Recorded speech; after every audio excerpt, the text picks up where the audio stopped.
On a quiet Thursday morning in Bondo, the stillness of the homestead at Oppoda Farm carried the weight of memory. The birds that hovered over the acacia trees seemed to sing a hymn of remembrance. It was not just another visit, it was a pilgrimage. Kalonzo Musyoka, former vice president and longtime political ally of the late Raila Amolo Odinga, led a delegation of leaders, elders, and supporters to the sacred resting place of the man many called Baba wa Maandamano, the father of resistance. The air was heavy with history. The soil of Siaya, once shaken by Raila's footsteps, now received those who came to pay their last respect, not just to a man, but to a movement.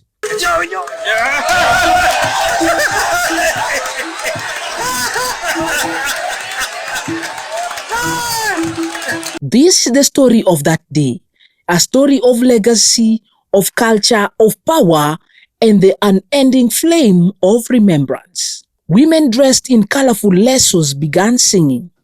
Some waved small flags, others carried portraits of Raila smiling. The same familiar smile that had inspired millions across Kenya. Kalonzo Musyoka stepped out dressed in jungle green attire. Cameras flashed, capturing the symbolism before a word was spoken. Green, the color of renewal, of peace, of continuity. It was not a random choice. Kalonzo would later explain that the green symbolized new beginnings and unity. As he walked towards the graveside, a hush fell over the crowd. The leaders accompanying him, governors, MPs, elders, followed in solemn formation. At the center of the compound stood a marble grave adorned with flowers and the Kenyan flag. The inscription read simply, Raila Amolo Odinga, the people's president. Kalonzo paused, bowed his head and placed a wreath upon the grave. Around him, emotions rippled through the crowd. For some, tears flowed freely. For others, silence was the only tribute they could offer. Later, as the gathering settled, Kalonzo addressed the mourners. His voice, calm yet firm, carried the tone of reflection, not of politics, but of brotherhood. They called him names. They said, ni kwa maombi si kwa uchawi. They said, some ganga. We are burying here a man of God who laid his life for the sake of this nation. This is not Mganga who is lying here. This is not Mchawi who is lying here. So we must get those things so our brother rests in peace.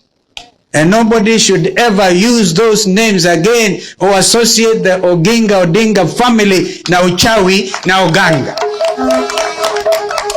But we are so honored to have this opportunity and to assure him that the values he lived for will never die with him. In fact, is more powerful in death than when he was alive. Raila Odinga will be more powerful in death, I repeat, than when he was alive.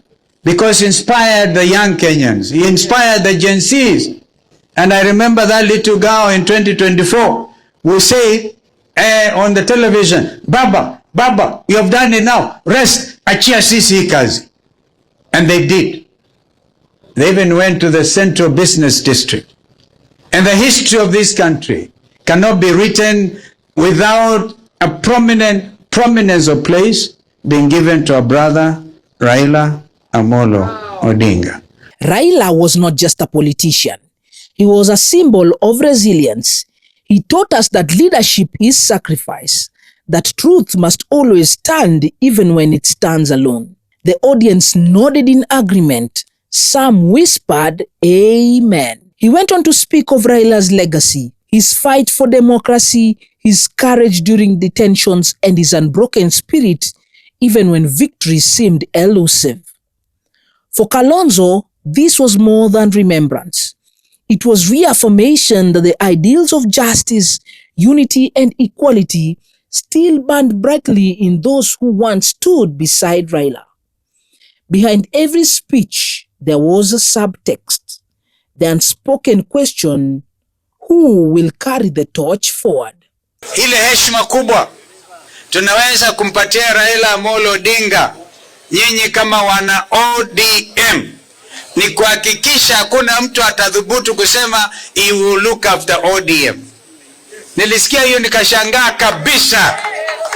ODM is a grassroots mass party, and so is Wiper Patriotic Front. Na Raila hakuvunja azimio. Kama kuna mtu mwenye haki ya kumuenzi na kujaribu jinsi tuwezavyo to make sure the name Raila Odinga lives on, it is one Stephen Kalonzo Musyoka. Soon after the speeches, a murmur spread through the crowd. A procession of herdsmen approached, guiding over 100 cattle towards the Odinga homestead. In Luo tradition, cattle are more than wealth. They are symbols of honor, peace, and alliance. When a man brings cattle to another family, he brings with them a message of respect. Kalonzo's gesture was both cultural and deeply symbolic. Each animal represented a bond, a tie between two great houses, the Odingas of Bondo and the Musyokas of Sekuru. Today, the guests who came today, you've done something that is not very common in this part of area. We know when you go to Yuagongato, but Honorable Kalonzo Musyoka came with 100 heads of cattle. Yawa, Anko Wacho, apparently my ear is not working, serving me well. So I had to call Honorable Orengo to come and help me hear what he was saying. And not only that, he went and showed us 100 heads of cattle. Yawa, Dogotimo Maber, isn't that good? Not to mention the lot of foodstuffs that they've come with. Thank you so much. And I'm sure those who are going to come after you to the funeral, there's plenty of food. Don't worry. They have come, but Nation has brought us a lot of food that we are going to eat until Christmas and beyond. As the sun climbed higher over Bondo, conversations turned to memories. People spoke of Raila not as a politician, but as a man. They spoke of his laughter, his stubbornness, his belief that Kenya could be better. They recalled his imprisonments, his losses, and his tireless hope that someday the nation will rise beyond tribe and division. Raila Amolo Odinga was to many the eternal opposition. But to those closest to him, he was the teacher of patience, the master of endurance, and the believer in Kenyan dream. As Kalonzo and other leaders walked through the homestead, they met Raila's family, Mama Ida, children, and close relatives.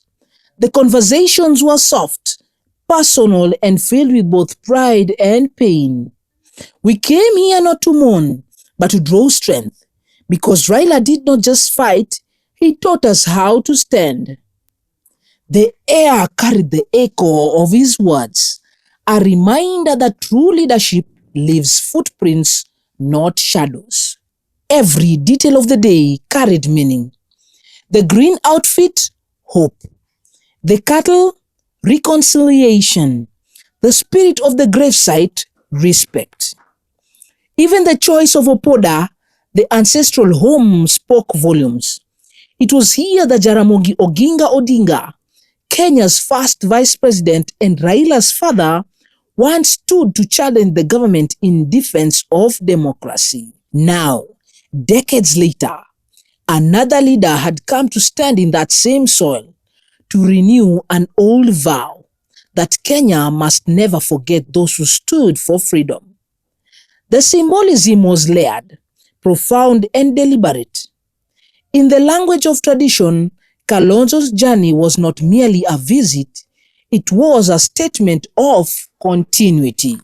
As the ceremony drew to a close, Kalonzo and his entourage gathered once more before the grave.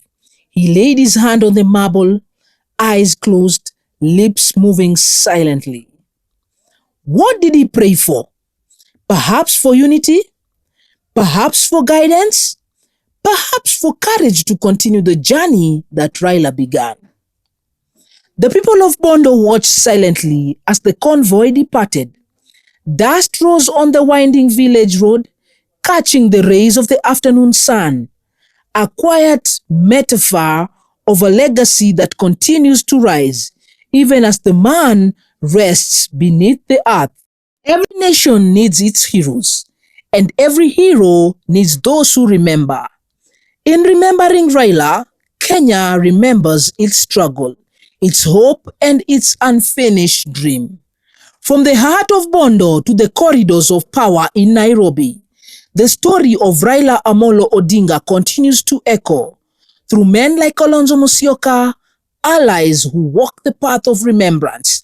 That story finds renewal. For the people gathered at Oppoda that day, it was not about politics, it was about gratitude. It was about legacy. It was about the eternal truth that some lives do not end, they simply pass their fire to others. And so, as the sun set over the waters of Lake Victoria, a nation whispered again, Raila Amolo Odinga, the people's president, may your spirit never fade. Wow, I've been your one and only Director JAO. And like I always tell you, that whoever has a brain, sense is expected.